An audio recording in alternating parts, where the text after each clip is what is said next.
Dwayne Wade is terrified that Donovan Mitchell is going to leave the Utah Jazz. And we know, well, D-Wade's got good reason to be terrified because we find out that there have been an incredible amount of racist bombs lobbed at Donovan Mitchell after he said that he wanted to be involved in conversations with Utah lawmakers about critical race theory. And it's become a real issue. And Donovan Mitchell, for those of you who don't know, played at Louisville. He is a guy that took the Breonna Taylor situation very seriously, as unfortunately we all should have, but a lot of people did not. And Donovan Mitchell has been one of the leading black voices in the NBA on social change and social justice and police reforms and Breonna Taylor.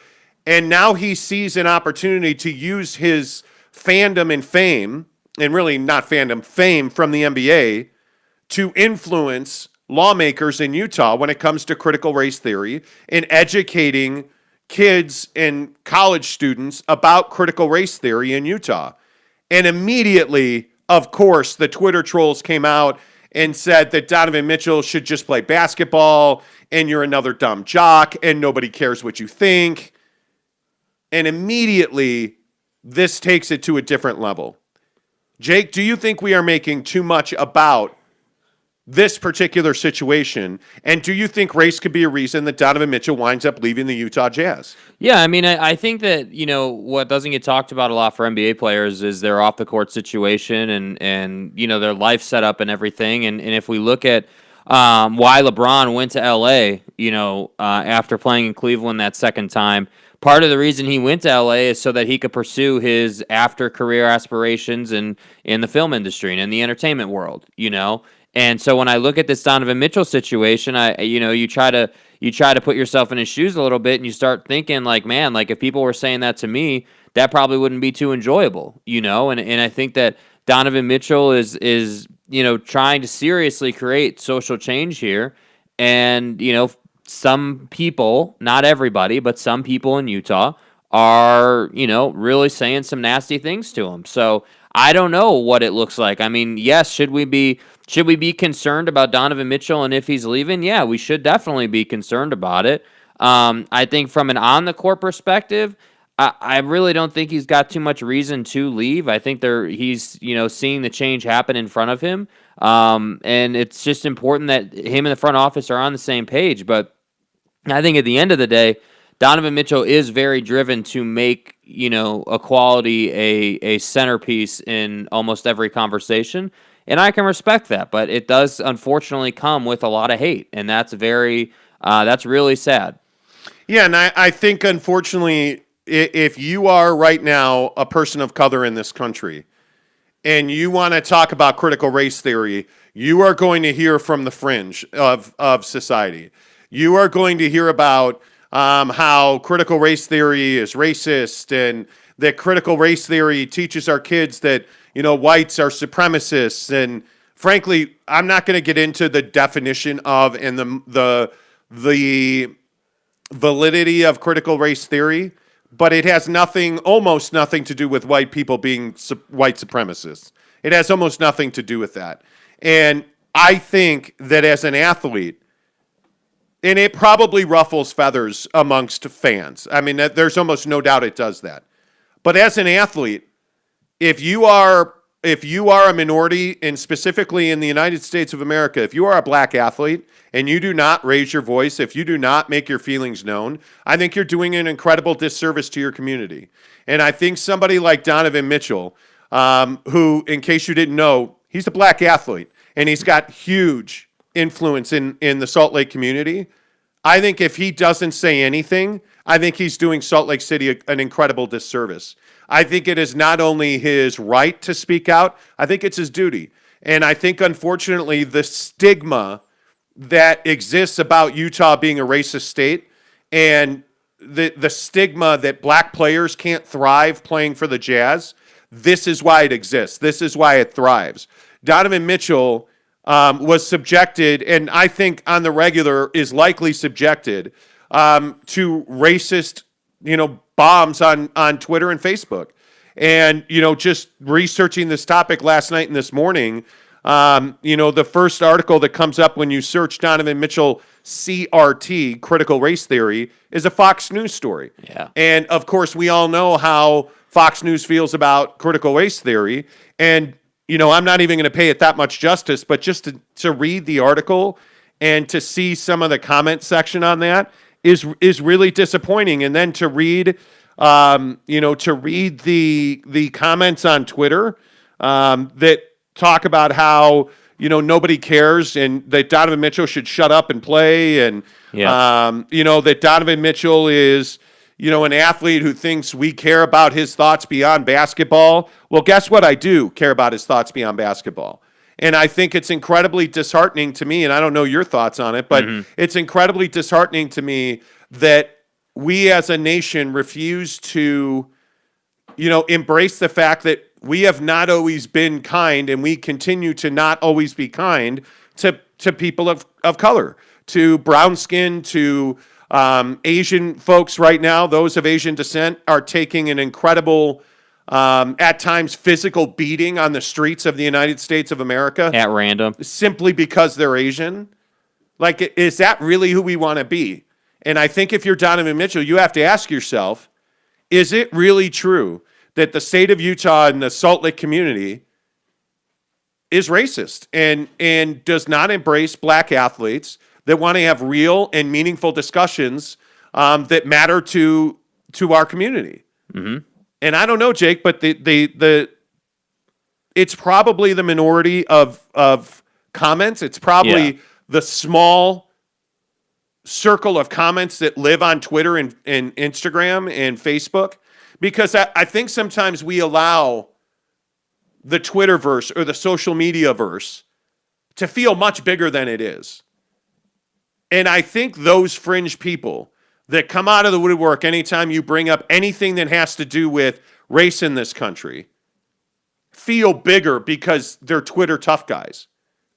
And I don't know, is there reality to that in this state? Yeah, I definitely think there is. I think that whether we're talking Twitter or real life, I think that the hateful people that we have, because there's always going to be, no matter where you go in the world, there's always going to be hateful people. That's just kind of how the world works. Like it's fantasy land to think that we're going to live in a country that has no hateful people. So anytime you bring up critical race theory or anything that challenges our nation's history, perspective speaking, I think that you're going to hear loud and clear from the people who want to make sure that, the nation's history is prideful and, everything's great and hunky-dory and everything. And I think that those people tend to be heard the loudest simply because they're just the loudest, person in the room. But that doesn't mean that they are that their opinion is shared by the majority of people. And I think that's the tougher part, is that we always hear from, the news anchor who wants to say shut up and dribble. And I'm not going to do her justice by saying her name. You can go and find it. But, people like that are the kind of people who are the loudest, unfortunately. And I think that what's funny is that, if we take this back to this past election, I feel like this concept was on full display. You had all these crazy things being said, and former President Trump was running his mouth and doing what he always does. And what happened? We had the most people turn out to vote ever, like ever, and things got done. But you don't ever hear from those people. And my point is on issues like this with Donovan Mitchell, I do think that he probably has the support of a lot of people. You just don't hear from those people. So we have to be careful, just buying into the loudmouth Twitter tough guy, on Twitter, because that's not, I just don't believe that that's the opinion that's shared by the masses, frankly. Yeah, and the thing I struggle with is that, the knee-jerk reaction of certain people in this country is that, well, you hear about critical race theory and it's racist, and that's all it is it's based in racism and it's Marxist, and Tucker Carlson going after General Mark Miley over his comments about critical race theory. And, if you didn't see it, the general, who is the chairman of the Joint Chiefs of Staff, by the way, just a, small incredibly position. Important guy, said last week that he wants to know about critical race theory. He wants to understand the perspectives that form critical race theory and the scholars that are trying to educate the world about critical race theory. And he talked about how he had read Karl Marx and Lenin, and he had said, that doesn't make me a communist, it makes me informed. And that's the thing that I don't understand. Like, you're so concerned, like in critical race theory, not to go too far into this, but I think if you are a black American, and really if you are an enlightened American or human being for that matter, educating people on the history of racism in this country and understanding how laws impact people of color and how the law in this country a lot of times is only written in racism is not racist. It is, what it is doing is educating people, no different than the thoughts, theology, and actions that led up to events like the Holocaust that formed anti-Semitism that powered people like Adolf Hitler. Like, that is, if you're not educating yourself on what Karl Marx is about, if you are not educating yourself on what the Nazis were about, if you are not educating yourself on what Islam and what Judaism and all of the different things that form the human race are about, how can you possibly lead the most powerful military body in the world? Yeah, well, and how can you have an opinion? I mean, I just think that if you're not informed on every single, just because you're getting educated on something like, again, let's just use the Holocaust as an example, doesn't mean that you support what happened in the Holocaust. It means that you're trying to learn and understand what happened in that time and how that impacted the world, because it did impact the world. And I think that again, whether you use the Holocaust or racism in our country or whatever the case may be, I just think that you can't really have the most well-rounded opinion possible unless you're educated on everything that's happened. And to bring this back home, again with Don, like I think that NBA players, generally speaking, deal with a lot of abuse from fans on the court. Yes. But I think then when it comes to these issues off the court, it's even worse, because these are more passionate issues for some people. Well, and I think the hard thing for guys like Donovan Mitchell is that Donovan Mitchell doesn't have the luxury of, taking off his black skin. And, well, tonight I'm going out to dinner. I think I'm going to put on my white skin tonight. That's not how it works. Mm-hmm. So black people in this country, famous black people in this country, athletic black people in this country, are subjected to a different kind of fear and a different kind of existence. And Donovan Mitchell wants to explore that. Donovan Mitchell and many other athletes, many other people who are not famous and we don't even know their names or know that they're alive, want to explore that and want to understand that. And Black America needs people like Donovan Mitchell, who, by the way, let's not forget that the legislature in this state honored Donovan Mitchell and, essentially said this is one of the most important people in our community. We're going to honor Donovan Mitchell. Okay, well, now Donovan Mitchell wants to talk about a really important subject. Well, how important is Donovan Mitchell to our community? Mm-hmm. Ask yourself that question. It's funny how it works when it's a controversial topic. Well, when he's dunking a basketball and making threes and lighting up Vivint Arena, everybody wants to honor Donovan Mitchell. When Donovan Mitchell wants to talk about one of the most important issues in the history of the United States of America, all of a sudden Donovan Mitchell isn't so popular, is he? And that's the thing that we have to get over in this state, because I will again say, with as much passion as I can say it, I don't believe that Utah is a racist state. I love this state. I've chosen to live here. I can live anywhere in the country, and really, frankly, I can live anywhere in the world that I want. And I choose Salt Lake City. And I choose Salt Lake City because I think we are actually much more diverse than people believe. I think that the stigmas about the LDS Church and religion in this state have fallen by the wayside. This is, in my opinion, becoming one of the most diverse states in the country, and it's happening very rapidly, and that kind of rapid change comes with pain. And if Donovan Mitchell is, the tip of the spear that is going to enlighten people and is going to open up those conversations, I think that's fantastic. If Donovan Mitchell leaves the Salt Lake City community and leaves the Utah Jazz because he is subjected to this kind of racism and this kind of bigotry, I think that would be a tragedy. And I don't care if the Jazz ever win another game in the parlance of this conversation. It would be a tragedy for this community to lose a guy like Donovan Mitchell and his family who give back on a regular basis tens of thousands of hundreds of thousands of dollars, millions of dollars to community charities and, purposeful organizations that they believe in and they care about. You don't replace that. And to me, to drive him out because of the color of his skin would be incredibly damaging. Yeah. It would be incredibly disappointing.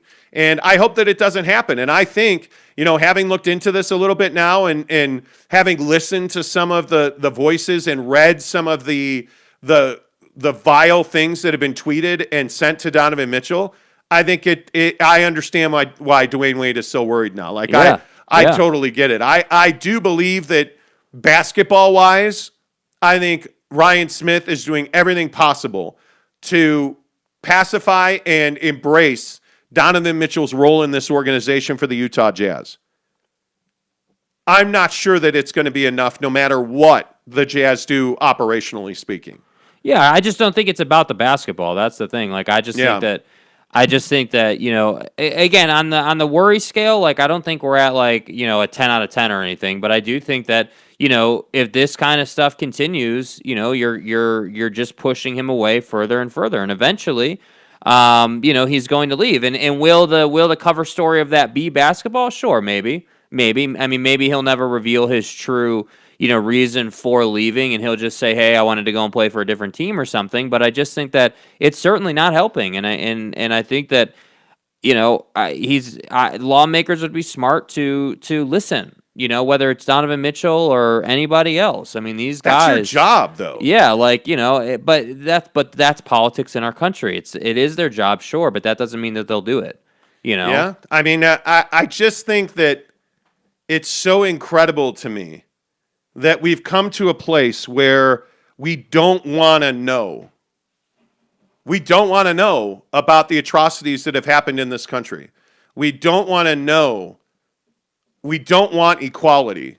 We don't want, and really, I think at the heart of this conversation is something that I've said on this show 1,000 times. We don't want conversations where both sides of an issue are discussed. We want conversations in this country where our side of the issue is heard and our side of the issue is discussed. And if you don't agree with us, we don't want you here. And you're the enemy. And you're the one that's wrong. When really, there is not a right or wrong. When you start a conversation and you truly are open to being heard, you're not looking for the right or wrong. You're looking for the information, and you're looking to be impacted and enlightened and educated. But we don't do that in this country. It's why, like we're going to talk about in our non-sports section of this show today, we're going to talk about Italy, the Italy gate, and the conspiracy theory around Italian satellites. That conversation is amazing. And it just goes to show you that whether it's the election and the stop the steal and the vilification of everybody who's not Donald Trump and doesn't believe in Donald Trump, or it's Donovan Mitchell trying to talk about one of the most important subject matters in Black America, in Black culture, in the history of the United States of America. And I'm not going to say he's not going to be allowed to do that because Donovan can talk about whatever he wants. My question is, Donovan Mitchell, in my opinion, will struggle to be heard by the masses. And that's what's really disappointing. We could talk about all these trades and people like, oh, they should trade for Karl Anthony Towns and they should trade for Damian Lillard and your mom. And okay, cool. We can talk about that. I'm telling you, it doesn't matter what you do. If you are a Utah Jazz fan, you better hope that Donovan Mitchell gets heard on critical race theory. Yes. Or any other topic that he wants to talk about. Because I'm telling you right now that if Donovan Mitchell leaves the Jazz because he doesn't feel like as a black man he can be heard in Utah, you're done. You're done. Because whether he says it publicly in an interview or he says it during a NBA Players Association meeting or he says it in a social justice forum, he's going to tell somebody somewhere why he left the Jazz, and that will permeate the NBA. Yes. And people will know, black players will know that Donovan Mitchell left the Utah Jazz because as a black man, he didn't feel like he could be heard. And we can all fantasize about Dwayne Wade, and we can all fantasize about Shane Battier and Danny Ainge, and what does it matter if the top talent in the NBA won't even consider playing in Utah? Yeah, man. That's a real problem. Yes. You can trade for a guy, you can sign a guy, you can draft a guy. But if they don't want to be here, it's all meaningless. And this is the first time I can tell you I have real fear that Donovan Mitchell won't be a career Jazz man. Because he should be. Yeah. By all accounts, he should be. He'll be better than John Stockton, Karl Malone. He'll have better numbers. He'll be the best player they've ever had. I mean. And I don't know that it will even be arguable. Unless he doesn't play for the Utah Jazz beyond the next 2 years. I do think one thing that is helping is that Ryan Smith now owns the organization, though. I think, yes. With all due respect to the Miller family and all the great things that they've done, I think that this conversation demands a younger perspective and demands a more flexible perspective. And I think Ryan Smith has clearly shown that he has that with, the scholarship program and the different things that they do with the organization. He doesn't seem to care too much about the haters. And I think that it's in terms of the Donovan Mitchell situation is big. And so, I do think that, there is not all hope is lost, certainly. I just think that, Ryan Smith has to do a good job of making sure that he listens to Donovan Mitchell. I think that will be one of the main things that kind of decides it. And I think that's why Ryan Smith is a perfect guy in this situation. Look at the firestorm over the scholarship initiative. Yeah, everybody said that was racist. Everybody said that was some horrible program. And for those of you who don't know, or those of you that are not Jazz fans, the owner of the Utah Jazz, Ryan Smith, bought this team last winter from Gail Miller, who really owned this team with her husband Larry H. Miller, who is an icon in our community. The late Larry H. Miller. Whether it was the auto industry, he's a titan of industry. Like Larry H. Miller did so much for the Salt Lake community and really for the state of Utah and Arizona and Nevada. Larry H. Miller just was incredible. Once he passed, obviously Gail continued to, do what she thought was best for the Jazz. Last winter, she sold the team to Ryan Smith, who Qualtronics, he's a local guy, went to BYU, loves the Jazz, great, perfect guy. One of the first initiatives that Ryan Smith launched was for every win that the Jazz had this past season, he was going to give a full scholarship to an underprivileged, minority student, and people immediately said that was racist. Well, what about my white child? And what about... And it just is amazing to me that we had to have the governor on his regular radio appearance say that Ryan Smith and the Utah Jazz are not a racist organization. That we had to dedicate an entire show to Ryan Smith and the Utah Jazz are not a racist organization. Yeah. And then, of course, the Elijah Millsap, Dennis Lindsey, whatever that was, I don't know if it happened or not. I don't believe the Jazz are a racist organization, whether it was Larry, Gail, or now Ryan Smith. Yeah. I just don't buy that. But that's like the perfect example of what we were talking about earlier about Twitter loudmouths and people saying all this stuff. Yes. And it's just what happens, man. And that's why I say you've got an owner who clearly is not going to do things the way they've always been done and who clearly is flexible and open-minded and trying to do everything that he can do to win on every front, whether that be helping Donovan Mitchell with critical race theory or trying to win a championship or getting kids who are underprivileged into college, man. Like, I think he's doing a great job so far. I just think that we can't buy in too much to the hateful people that we hear about because they're always going to be the loudest. All right, let's get some comments. I need to go all the way back to the top because first in is always a big thing. Wow, Cody Strickland, first in. There you go. He says, hope you guys have a good show today. Really need some some cheering up. Hope you got, let's see. Oh, look, first. Exactly right. Well, see, now your day's better. Gabe Levely says, beautiful unit. Yeah. I don't know what you mean. Yes, I have a beautiful unit. Just so you can go to Pound Town. That's right, with my beautiful unit. Giggity says, good morning. Driftwood says, late today. Sakshay Jazz says, once smoke is cleared with the DL firing, another will clear by trading Rudy. Mark my words. Well, I mean, that again, I just want to point out that you can't trade Rudy Gobert until October. Notice though what's happening. Nobody wants to talk about critical race theory. Yeah, let's see. Most people, Giggity says, most people who claim CRT, critical race theory, is racist don't fully understand critical race theory. Exactly right. To just say, well, Tucker Carlson told me critical race theory is racist. It's racist. It's based in Marxism. Do you even know what Marxism is? Right. Once you spend some time, and we have, researching, truly trying to understand critical race theory, it's not based in Marxism, and it's not racist. I mean, it's not. Driftwood says, are we going to talk basketball, or are you guys just going to continue to prove your political ignorance? See what I mean? Good morning, Driftwood. Always good to see you. Brandon Whiteside says, I don't think making everything about race is healthy. Absolutely, it's not. And it's something that's very easily done. Playing the race card in this country. So here's a good example. Yesterday, I called a shoe that I bought yesterday the Ace of Spades. And literally had a guy in the YouTube comments yesterday going on about dropping the N-bomb and all this stuff about how I'm a racist for saying Ace of Spades on an Air Jordan shoe. If you heard me say, there is literally the symbol for the Ace of Spades on the tongue of this shoe, and it's got the Jumpman logo on it. And he's like, oh, you're a racist. Sure. It's like, bro, what are you talking about, man? Sure. What are you talking about? Right. It was amazing.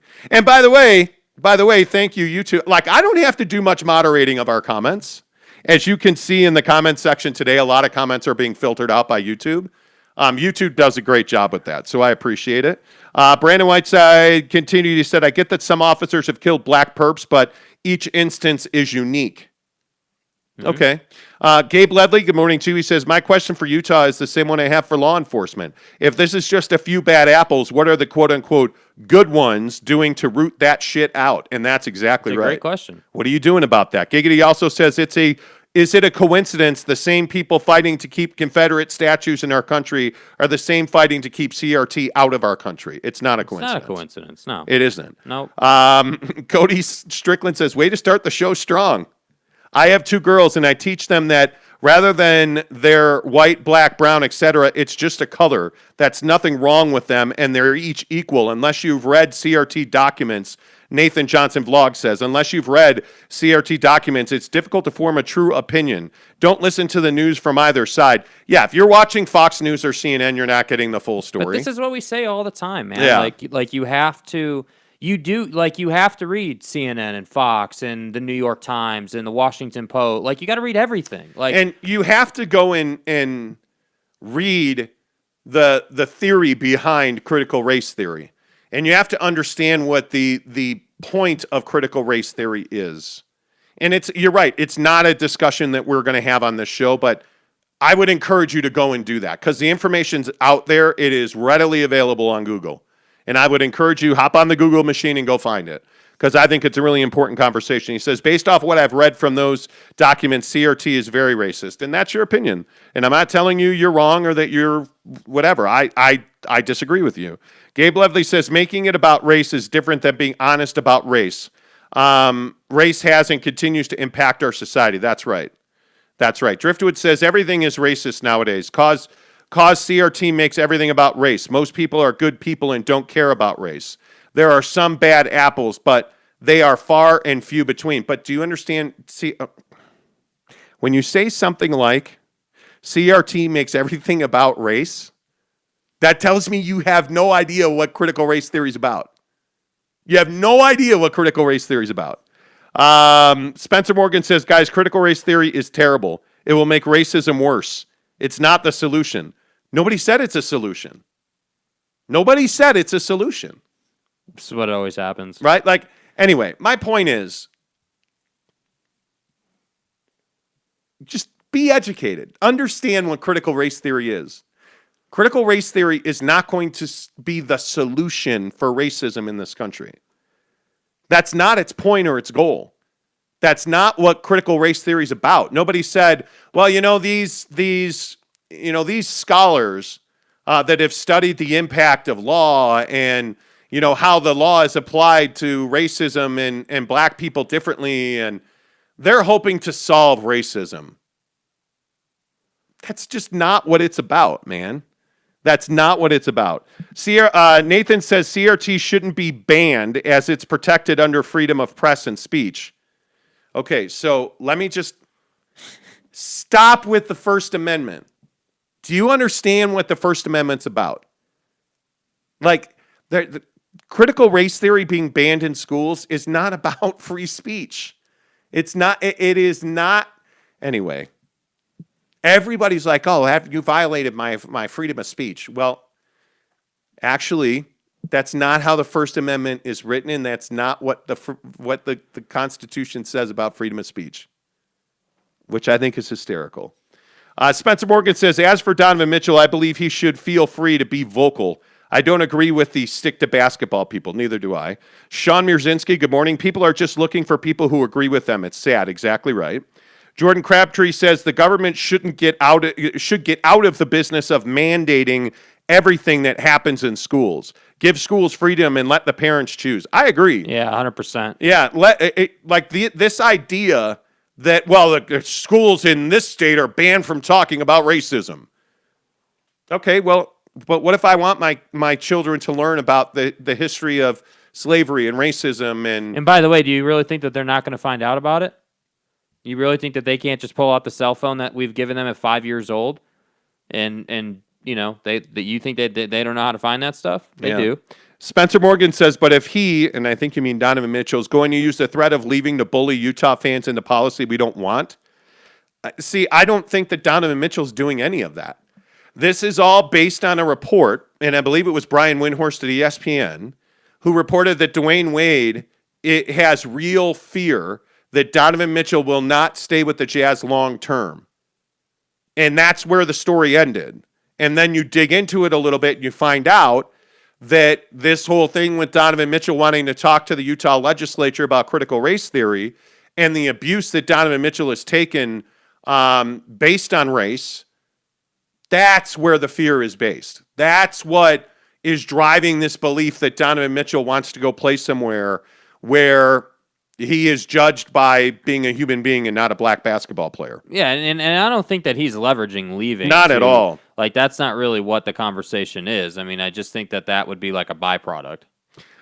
Tanner Plummer says, I'm not a huge Jazz fan, but I wouldn't blame him if he wants to leave Utah.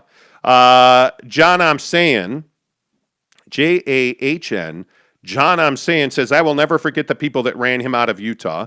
Well, I don't think he's been run out of Utah yet. I mean, understand that. Cody Strickland says people like Donovan is so great because of the Jazz and the situation he's in. Sure. I mean, Donovan Mitchell has a platform. This is what I say about Colin Kaepernick all the time. People got so pissed that Colin Kaepernick took a knee. And they're like, he's a racist and he hates the military. Okay, well, the military are the one that told him to take a knee. Oh, no, they didn't. Well, actually, yeah, they did. A soldier is the one that said, hey, if you're going to sit on that cooler, why don't you at least stand forward and take a knee during the national anthem? And that's exactly what he did. Yep. Oh, but he's black and he hates white people and he hates cops and he's not American and he hates the flag and, Come on. It's ridiculous. Jim Nation 3.0, good morning to you, says Sam Cassell is the next Wizards coach. Could be interesting. Sam Cassell is going to be a head coach. There's no doubt about that. I mean, if Chauncey Billups is getting a job, don't even get me started on that because we haven't even gotten a Bauer outage yet. Ramiro says Don isn't leaving. Bart and Han were talking about Windhorst comments out of context to get viewing. I don't know who Bart and Han is. I don't know either. I would not put all your eggs in the Don's not leaving basket. I think there's a lot of history to be written in the next 3 months. So I'd be careful with that. Casey says to some people, ignorance is bliss. Plus, the First Amendment isn't giving people the right to say whatever the hell you want, whenever the hell you want. You can't yell fire in a crowded building. It's exactly right. It's exactly right. Brandon Whiteside, Chauncey Billups allegedly raped a woman. Kid beat his wife. I mean, skeletons are everywhere, and it's impossible for Don to find a perfect area to play.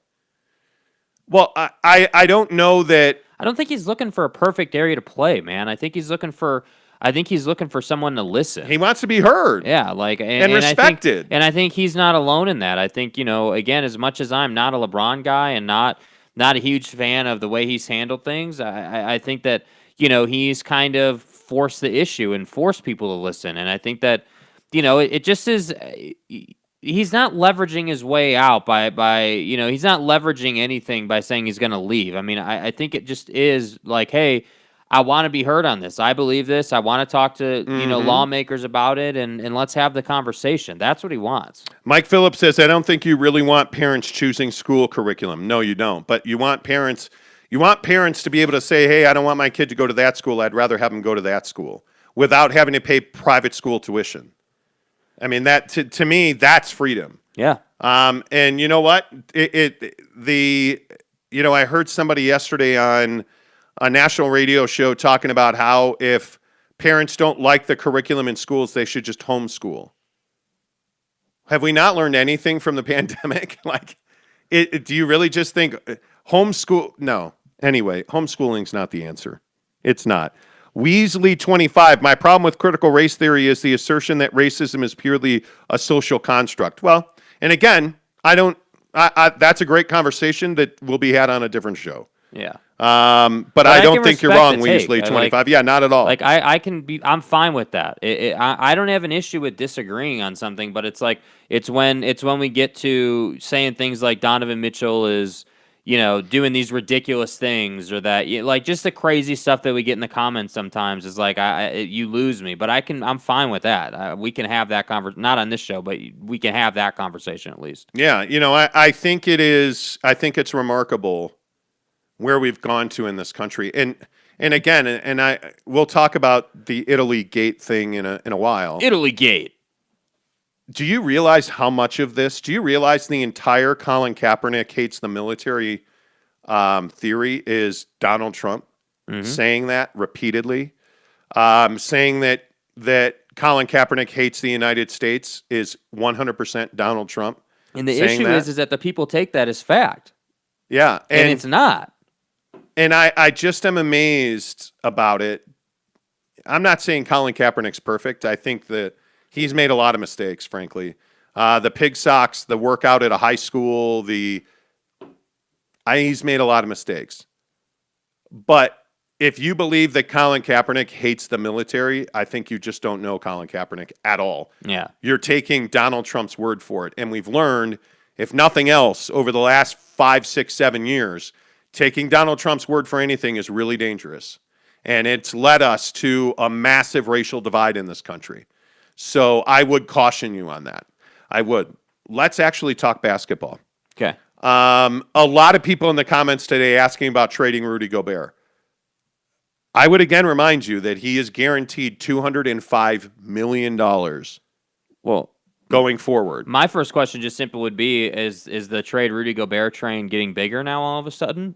No, Jake, he's the 3-time defensive player of the year, and he is critical to the success of the Utah Jazz. I thought that we were dumb on this show for saying that Rudy wasn't. We are. Wasn't good, or wasn't, what they needed from him. But we don't watch Jazz games, so how would we know? We You're don't right, know. man. We don't know the NBA. Yeah, you're right. We don't anyway.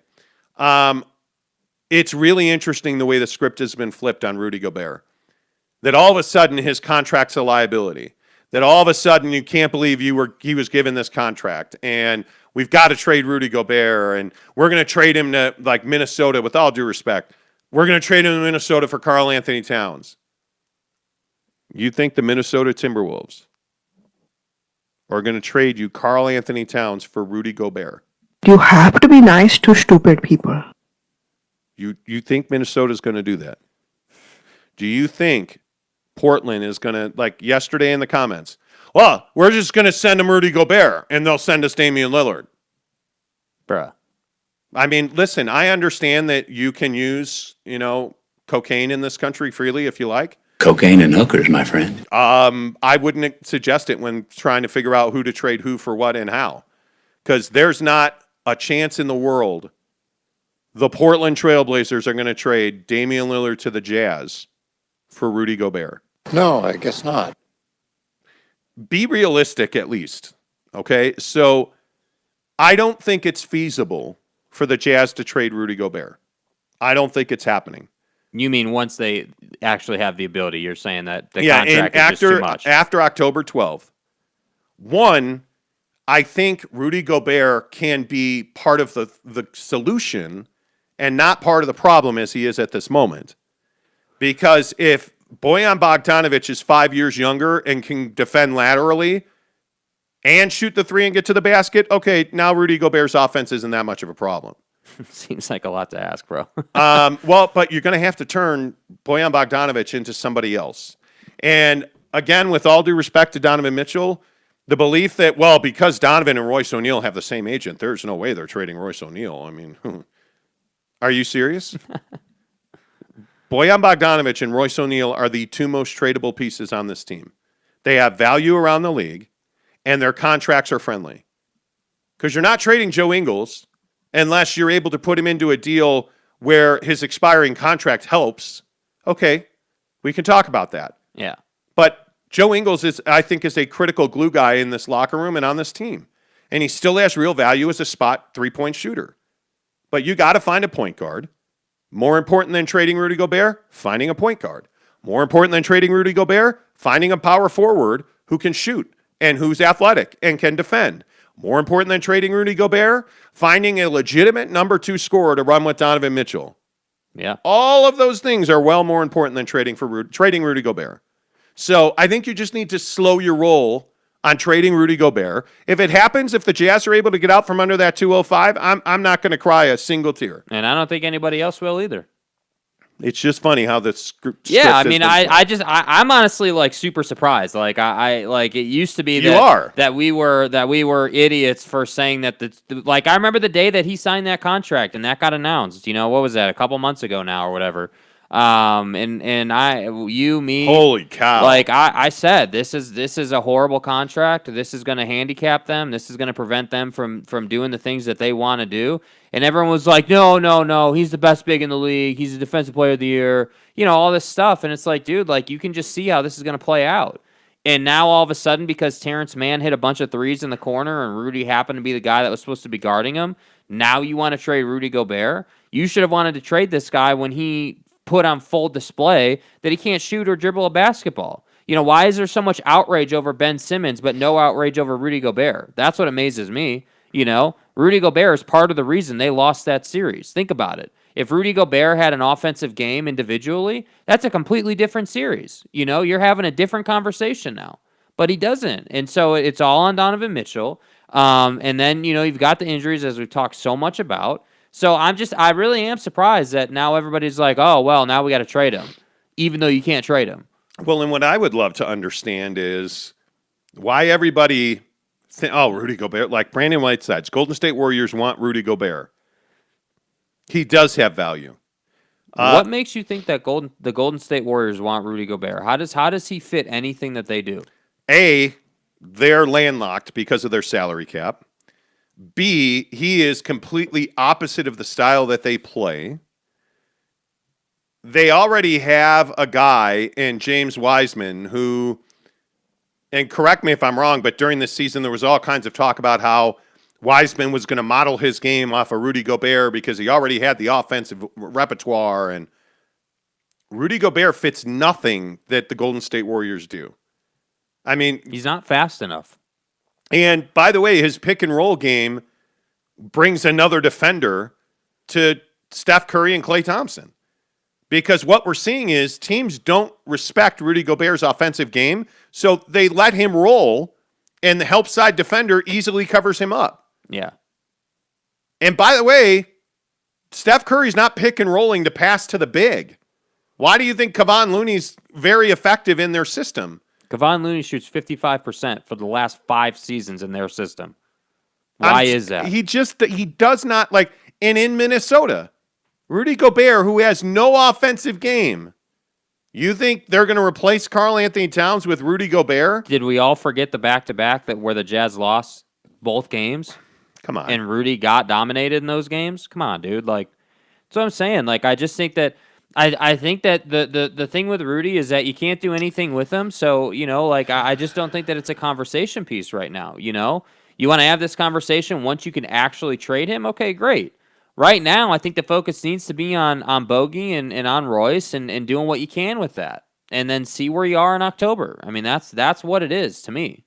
Yeah, and listen, I don't know how to like Sakshay Jazz says Monty Rudy is eligible to be traded right now. He's not. No, he's not. The date is October 12th. Dude, this is not an opinion. Yeah, I don't understand. Yeah, this is not an opinion. This isn't what Monty thinks. This is what's on the contract. Yeah, this is not my opinion. Like, this is not use the ESPN trade machine. They won't let you trade him. There's a reason for that. There are rules in place about when you sign a guy to a max extension like that. When you sign, like, there are rules in place because the way you sign and trade guys is different than signing a guy and then later trading him. There's a moratorium on trades for a reason. So to me, I hope that people understand that Rudy Gobert signed a huge contract, $205 million. That contract does not start until the league year starts. It's $40 million a year. Do you know the kind of damage that can do to a cap, especially for a smaller market team? Yeah, it's a big time contract. Yeah, I think it's one of these things where, excuse me, where you have to understand that, you have to figure out how to remake this roster. And I just don't think you have to trade Rudy Gobert.